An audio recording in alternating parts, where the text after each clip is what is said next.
Keys Dive Guide, Volume 28, the Coffins Patch Wreck Trail of the 1733 Fleet.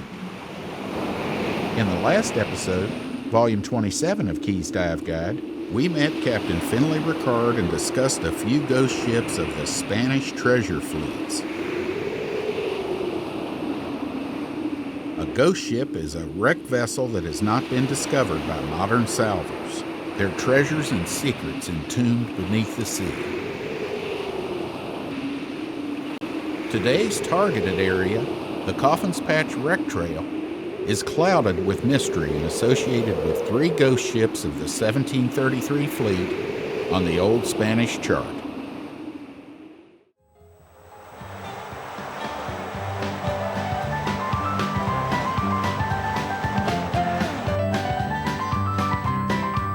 I'm heading south on the Overseas Highway to Vaca Cut, near mile marker 53 in Marathon.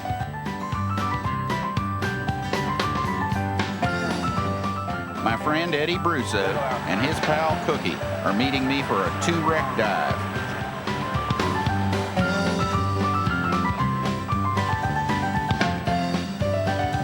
We pick up speed as the 10-minute trip to Coffins Patch begins. This area was named around the mid-1800s when an American steam sailing vessel crashed here, killing hundreds of people, thus Coffins Patch. Coffins Patch is a vast area, about 4 miles, 120 degrees southeast of the Vaca Cut head pin. Our first wreck site is not a classic shipwreck with the visual appeal of an intact ballast mound. The Coffins Patch Wreck Trail is clouded in mystery. She was buffeted along these 10 to 12 foot deep shallows, grinding and smashing against the bottom as she plowed shoreward. She disintegrated slowly, scattering her wooden timbers, ballast, cannon, cargo, and treasure over a vast area. Through the years, many significant recoveries have been made on her 282-degree track toward West Turtle Shoal.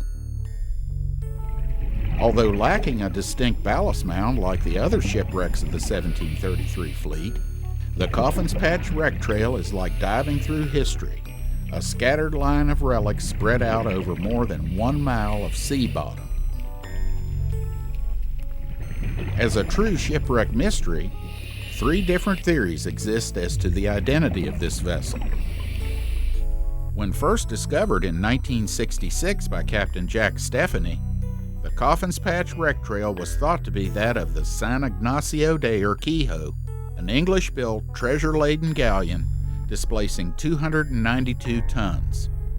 She carried 12,000 pesos of silver and bullion.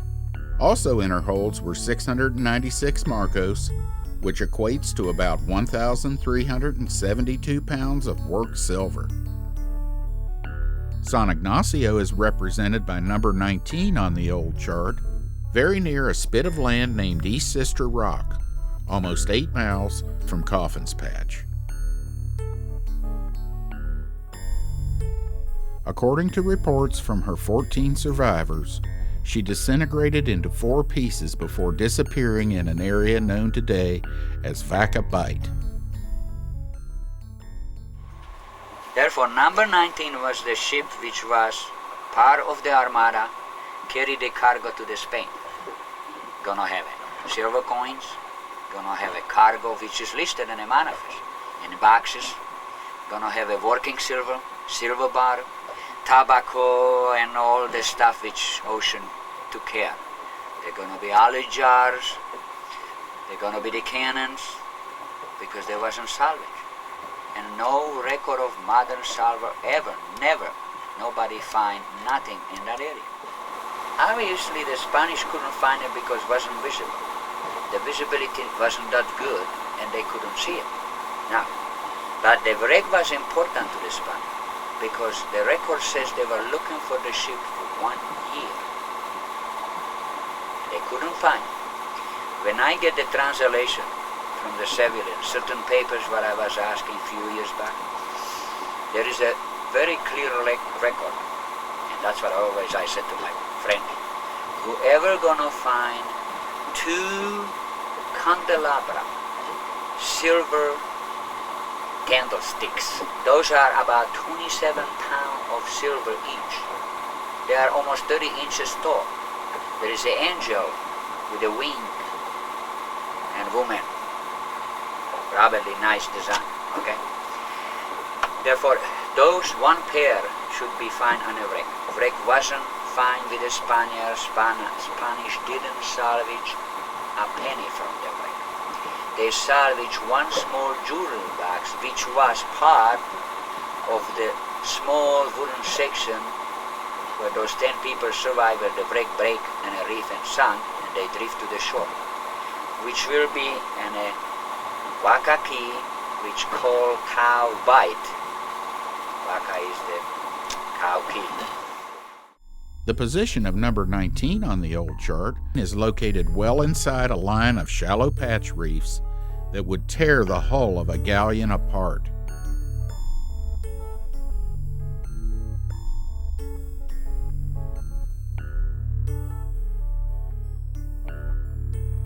The largest patch reef in the area is East Washerwoman.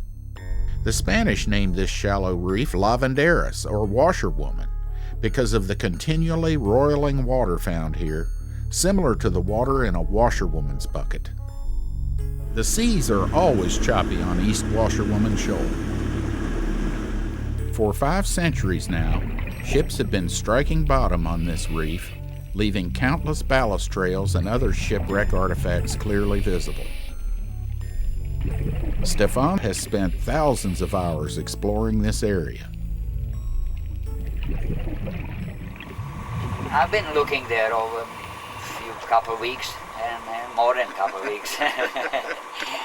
It's constantly rolling. You can have a calm sea and you have a 2-3 feet sea there. The record is very clearly saying it. Number 19 strike in shallow water what Spanish call restinga, which will be very shallow water. And they said they hit and sort of roll over and sunk in an outskirt of that shallow water. First the ship need to hit and go with the wind, okay, and sunk the good. Only 10 people survive from this ship. And number 19, this is the question. Well, here is the fact. In a time when the ship sunk, and when the Spanish was looking for it, it's common sense, it's telling me, they will not be looking for the ship which is submerged under the water. In the beginning, they will be first salvaging ships which are sticking up from the water. A section, a mass, something which is visible. If it's completely broke and busted all over the ocean, and it's about a depth where a normal person swimming in the top of the water cannot see the bottom, the Spanish salvors will be not looking for it. If they will be stubborn and looking for it, they will have a hell of a time to find it. And it's proving in the past, seeing the autoshell of Mel Fisher. As soon as they lost the mast, they lost the ship. And they never find it. And nobody ever find it until 350 or something years by Mel Fisher, okay? It is possible that over $100 million in gold and silver have yet to be discovered in Vaca Bight, perhaps beneath the many tons of fill dug from the shallows to form the land of present-day Marathon.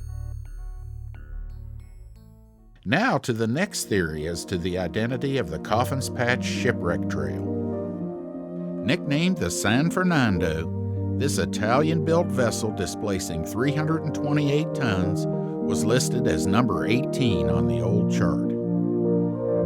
However, her position is much closer to number 17, El Sueco de Arizon, than the area on the old chart that represents present-day East Turtle Shoal to Coffins Patch. The distance from number 16, Las Angustias, to number 17, El Sueco de Arizon, is about 2 miles west-southwest. We know the exact positions of these two wrecks due to the existence of their solid ballast mounds. Looking at the distance from number 17, El Sueco, to number 18, San Fernando, on the old chart, San Fernando appears to be 1 mile to the west-southwest from El Sueco de Arizona, very near Duck Key or Grassy Key.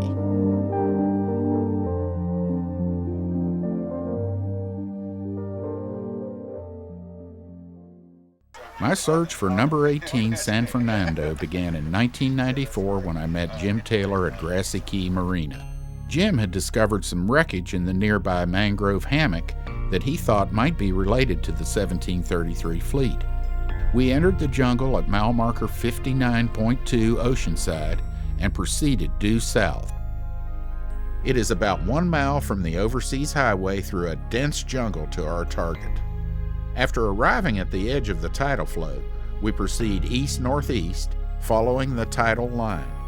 This is a difficult hike in a backwoods mangrove hammock. There are snakes, spiders, and quicksand. Contained within a 20 by 40 foot area directly on the tidal line, these 40-foot timbers have perfectly spaced, machine-drilled holes for a series of iron pins. Small red mangrove shoots grow amid the wood structure. A 15-foot tall mangrove canopy hides the wreck site from above. This Grassy Key location is close to the area where number 18, San Fernando, is positioned on the old chart. Could this wreckage be part of the San Fernando of the 1733 fleet? Wooden trunnel hull, I believe. Possibly from the 1733 wrecks. A trunnel is a wooden nail. When exposed to water, wooden nails swell just a tiny bit, making for a watertight seal. Unfortunately for our theory that this wreckage could possibly be related to the 1733 fleet, these iron straps are definitely from the late 1800s to the early 1900s, ruling out a 1733 Armada connection. This is the inside casing of what would be left of the iron after it had rusted out and left it in the wood like this. In 1906, a hurricane exploded through the area, decimating the developing overseas railroad. Over 100 men were killed when their quarter boat, moored at the nearby Long Key Viaduct, was swept away to sea. At 2.2 miles long, including the approaches, the old Long Key Viaduct is the second longest span on the overseas highway. Obviously, dozens of barges of varying sizes and many tons of cement were used in the construction of this engineering marvel, completed in 1908. There are 115 spandrel arches in the entire bridge.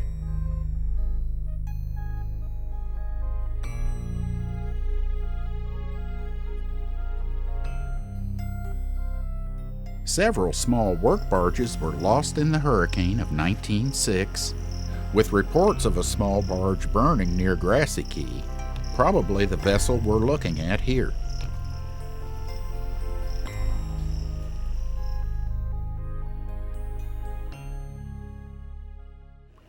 The next day, in order to explore the area from the seaward side, Stefan geared up his inflatable with a magnetometer and launched into Tom's Harbor Channel.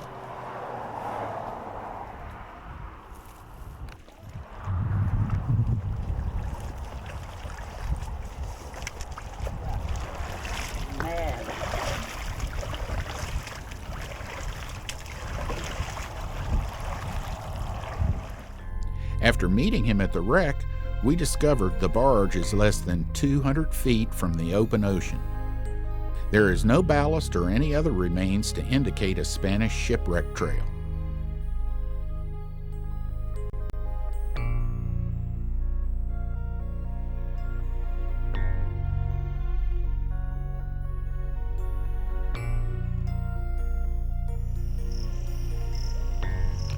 The Grassy Key Mangrove Barge is a direct link to the construction of the Overseas Railroad in the first decade of the 1900s.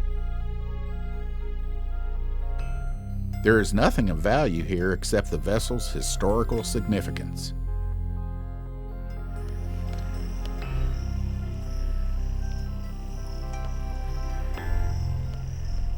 Her disintegrating timbers and rusted iron are melting into oblivion as nature's reclamation process enters its second century.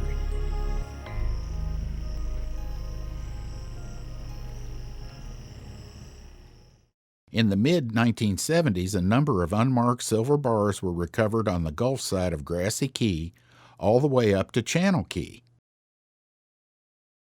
Finley Ricard had several of these undocumented recoveries. I kept a 30-pound silver bar for a doorstop for 10 years. The trail of these silver recoveries begins just a few hundred yards from the old Grassy Key ferry boat dock ruins, in 7 to 8 feet of water, heading to the northeast. The silver bars were likely from number 17, El Sueco de Arizon, one of the galleon shipwrecks we visited in Volume 26 of Key's Dive Guide.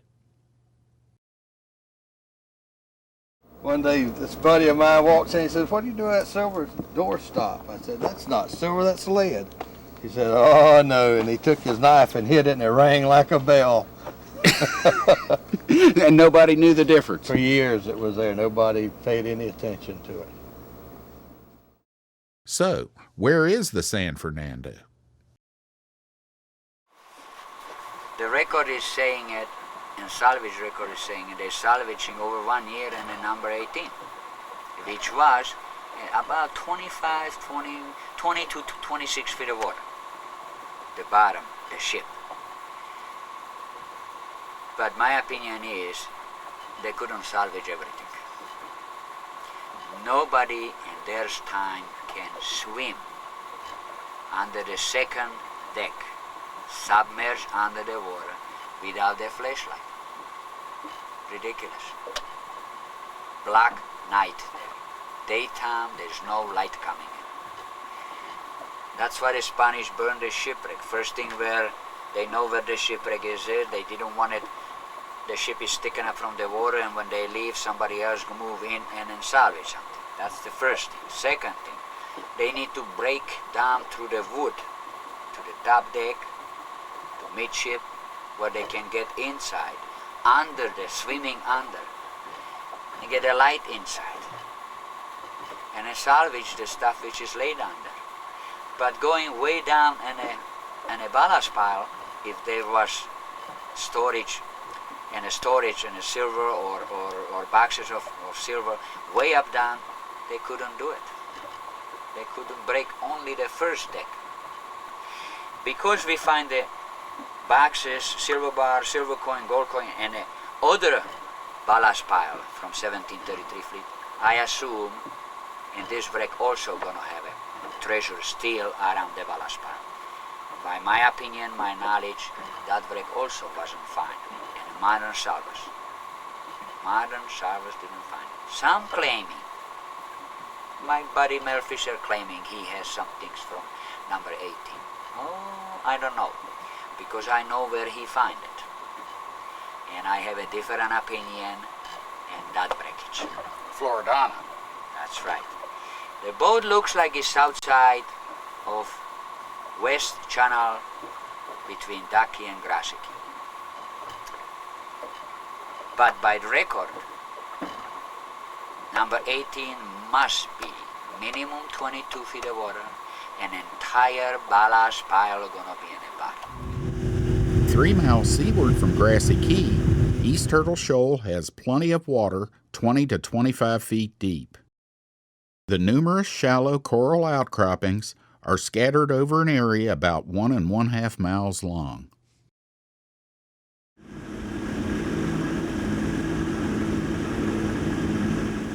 Like all patch reefs, East Turtle Shoal has the advantage of quick access, but also the disadvantage of limited visibility that seldom exceeds 30 feet. These shallows would severely disable, if not destroy, a rampaging galleon, crashing her way toward shore. The record says 1 year after the hurricane, they were salvaging number 18, San Fernando. And standing in a poop deck, the gentleman says, the number 90, Merida, sun, looking to the sunset. That's what he's saying. He pointed to a pueste. If number 19, San Ignacio, sank to the west of number 18, San Fernando, and the position of the wrecks is accurate on the old chart, then the full ballast mound of number 18 should be in the East Turtle Shoal area. It's somewhere there. It's probably just buried under the sand or grass and nobody ever can step on it. There are also plenty of 20 to 25 foot deep waters to the southwest of Duck Key that may hold the answer to San Fernando. Finally, one more theory as to the identity of the ship that disintegrated into the Coffins Patch Wreck Trail. In the 1970s and 80s, Stefan spent thousands of hours exploring Coffins Patch.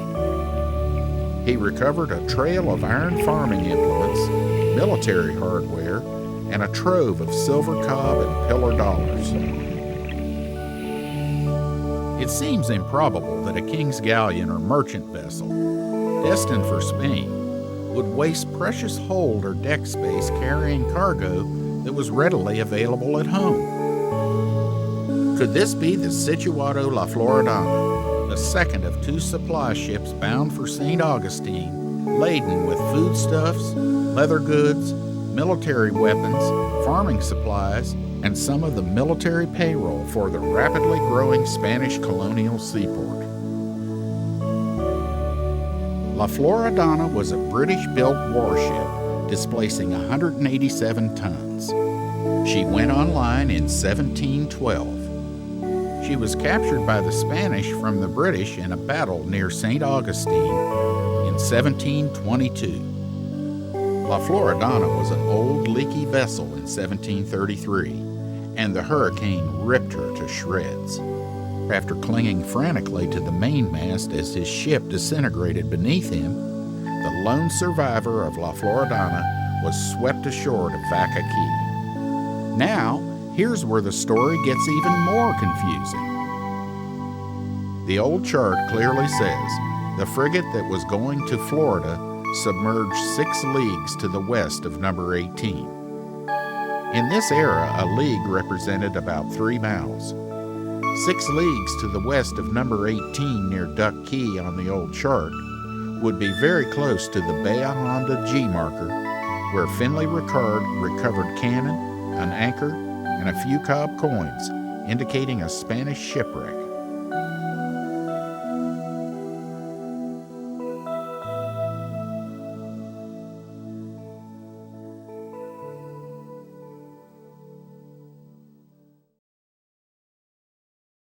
If the lone survivor of La Floridana was recovered near Vaca Bight, the ship that struck bottom near the Bahia G marker could not be La Floridana. The Bahia G marker is about 12 miles to the west-southwest from Vaca Bight. It is not possible for an object to float to the east-northeast in a storm with prevailing winds and surf surge heading to the west-northwest. Whatever this vessel's identity, there have been over 12,000 8 reals cob coins recovered along this wreck trail. Check out the crisp 1732 date on this Coffins Patch pillar dollar. Pillar dollars were the first coins minted using a screw press in the New World. The black mark is silver sulfide, the result of a chemical reaction when silver is submerged in salt water. Scattered pockets of small silver 2 reals cob coins were found, some as far away as 200 yards from the wreck trail. Innumerable artifacts, frozen in time beneath the sands of Coffins Patch, were also recovered by modern salvors. Situated where the overseas highway crosses Vaca Cut, Captain Hook's Marina and Dive Center features a spectacular anchor that was recovered on the Coffins Patch Wreck Trail. This anchor is typical of ones fabricated in the early to mid-1600s. Clams, mussels, and barnacles have attached themselves to the thick conglomerate buildup on the fluke. Conglomerate is a result of an electrochemical reaction between the iron anchor and salt water. Here, the fluke is rusting away from the main body of the anchor.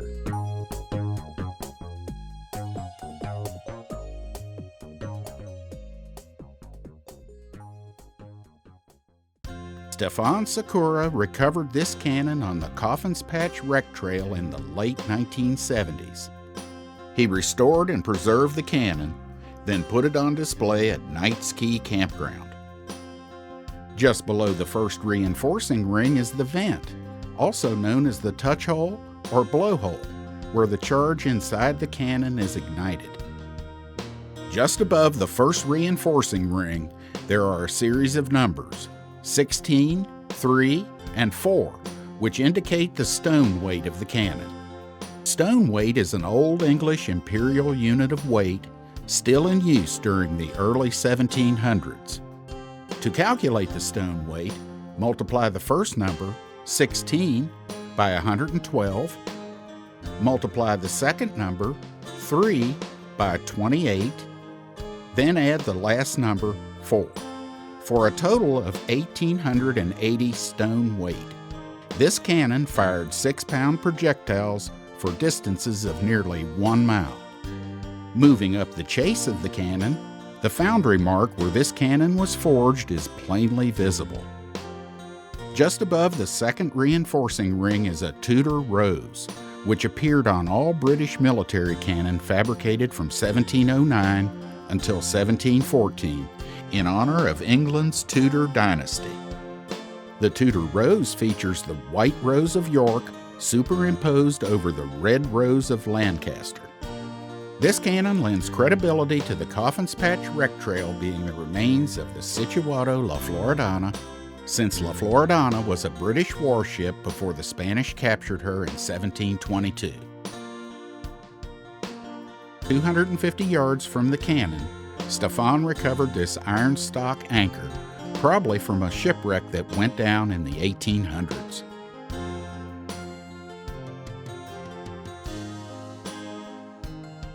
Nearby the anchor, he pulled up another nice cannon and this sounding lead, also from the 1800s. Divers with a keen eye will discover plenty of pottery shards that pepper the ocean bottom. Every storm uncovers new artifacts and recovers artifacts that were exposed before the storm.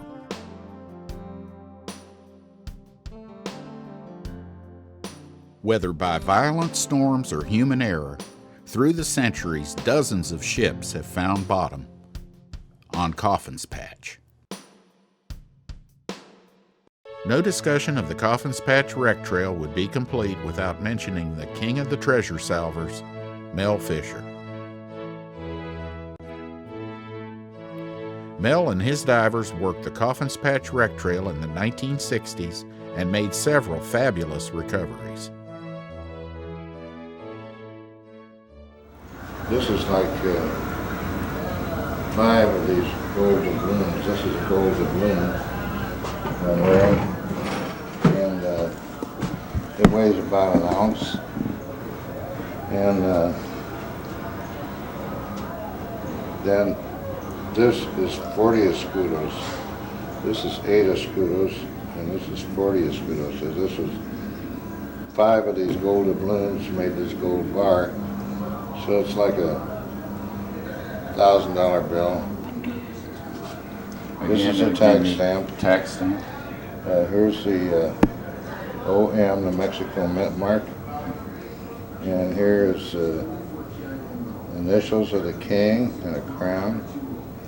And P for Pedro, the mint master. And V, that means it's 5 of these coins. And 1659 is the date on it. And this came from one of the 1733 fleets, by the way. Oh yeah, that's right. And the San Fernando. There's the tax stamp, and the tax stamp again. This is a gold doubloon from the 1733 fleet. This is a gold doubloon from the same shipwreck. This is a Mexico Mint FSA, beautiful shield. That's a beautiful VII. Isn't coin. that a beautiful, Beautiful coin? coin. I know. This gold octagon beveled 8 escudos is called a royale. These presentation pieces were usually gifts given by the king to persons of nobility or church officials. We also have a magnificent branding iron we found on that wreck. Would you like to get a shot of that? Yes, sir. And I'm not sure what they are.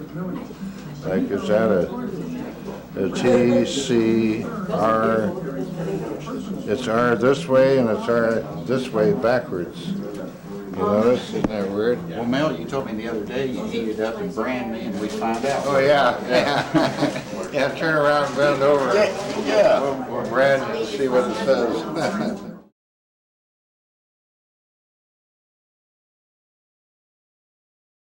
Finally, the Coffins Patch Trail leading for 1 mile to West Turtle Shoal has been magged and explored for decades.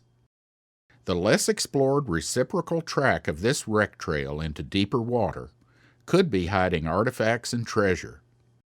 About 100 yards from the beginning of the Coffins Patch Wreck Trail are the remains of the old Coffins Patch Beacon C from the 1840s. From these beacon pipes, track 102 degrees east-southeast. Good luck in your search. Now, here's a preview for the next episode of Keys Dive Guide, Volume 29, Marathon's Mystery Galleon. Situated on the Dragon's Teeth of Patch Reefs to the northeast of East Washerwoman Shoal, the Mystery Galleon is an intact military vessel from the mid-1600s. The Mystery Galleon is truly a time capsule of history. It's almost due north. The stern is on the south side. The whole ship is still to the east, about 2.5 to 4 degrees. Here in the front, it's all heavy and a coral encrusted. It's a one best looking ballast pile in my 25 years diving here. The Mystery Galleon is the most intact, well-preserved ballast mound I've ever seen. Where you can slowly, very carefully, slide yourself in under the ballast pile, which I don't believe it exists anywhere in the world. You can see the ribs, you can see the top, upper deck, bilge deck, over your head.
I want to thank my technical advisor, Stefan Sakura.